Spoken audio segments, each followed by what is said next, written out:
یہ انسان دیکھو اس کے پاس اتنے وسائل ہیں کہ یہ 5 وقت کی نماز بھی باجماعت ادا کر رہا ہے، یہ صدقہ بھی کر رہا ہے، یہ خیرات بھی کر رہا ہے، یہ دین کا کام بھی کر رہا ہے، اللہ تو مجھے بھی یہ وسائل عطا فرما، میں بھی یہ دین کا کام کروں۔ محمد الرسول اللہ صلی اللہ علیہ وآلہ وسلم کے فرامین کے مطابق دیکھیں اس کی رحمت، دیکھیں کہ جو شخص یہ خواہش ہی دل میں رکھتا ہے، کر نہیں بھی سکتا، اللہ رب العزت اس کو اس کے برابر ثواب عطا فرما دے۔ یہ اس کی رحمت ہے، وہ عطا کرنے والا ہے، اس کو تو نیتوں کو جانتا ہے۔ ایک شخص نمازی ہے، پرہیزگار ہے، 5 وقت مسجد میں نماز پڑھتا ہے، بیمار ہو گیا، اب بیماری کی وجہ سے مسجد میں نہیں آ سکا، اللہ جانتا ہے کہ میرا بندہ مجبور ہے، بیماری کی وجہ سے مسجد میں نہیں آ پا رہا، اللہ رب العزت اس کو بیماری کی حالت میں بھی اس کی باجماعت نماز کے برابر ہی ثواب عطا فرما دے۔ وہ تو عطا کرنے والا ہے، وہ دینے والا ہے، اس کے لیے ثواب کی کوئی کمی نہیں، لیکن ہماری دوڑ اللہ کی طرف نہیں رہی، جو محمد الرسول اللہ صلی اللہ علیہ وآلہ وسلم نے ارشاد فرمایا نا کہ کوئی چل کر آتا ہے تو اللہ رب العزت اس کی طرف دوڑ کر آتا ہے۔ بندہ اللہ کی طرف اتنی سپیڈ سے نہیں جاتا جتنا اللہ بندے کی طرف آتا ہے۔ ذرا تجربہ کر کے دیکھیں، تجربہ کر کے دیکھیں۔ کیسے تجربہ کر کے دیکھیں؟ ایسے تجربہ کر کے دیکھیں کہ ایک دن کی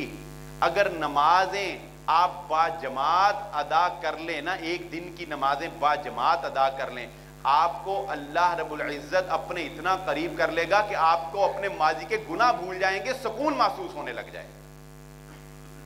تجربہ کر کے دیکھیں، سکون محسوس ہونے لگ جائے گا۔ ایک دن صرف دین پر عمل کر کے دیکھیں، ہاں لیکن پھر شیطان آپ کو پھسلائے گا، پھر آپ دور ہو جائیں گے، اور پھر گناہ جو ہے یہ تو انسان کو اپنے آپ سے نفرت پیدا کروا دیتا ہے۔ گناہ انسان کو اپنے آپ سے نفرت پیدا کروا دیتا ہے، بشرطے کہ بندے کے اندر کوئی ایمان کی رمق ہو، یہ نہ ہو کہ اللہ رب العزت نے اس کو فی طغیانہم یعمہون کے ضمن میں ڈال دیا ہو، کہ اس کو اس کی سرکشی میں بہکنے کے لیے چھوڑ دیا ہو۔ وہ تو پھر گیا نا، وہ تو گیا۔ وہ جو راہب نے کہا تھا